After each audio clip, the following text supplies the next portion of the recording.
This is one of the coolest things to build from Lego, this Jeep Wrangler 4x4. It took roughly, if you just do it all in one go, it'll take like 1 to 2 hours to make. It's really fun. If you're a big fan of Jeep, this is the thing for you. And I love the mechanics in it. Like, it's a lot of maneuverability in the wheels. So you can pretty much just spin it anywhere. You can go over logs and all that.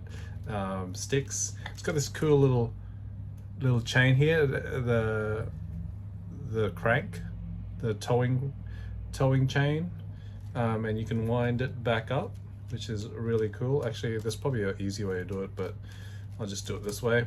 And then the hood actually comes up like that. So Jeep V6.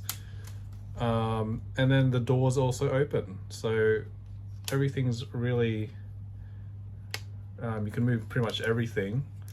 And yeah, if you really love Jeep, this is the thing for you. And you can actually move the tires from this little mechanic here.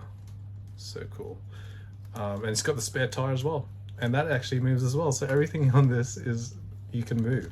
Really fun to build. Highly recommend for anyone that loves Jeep and Legos, or even if you haven't used Lego before, this is actually a really good first build.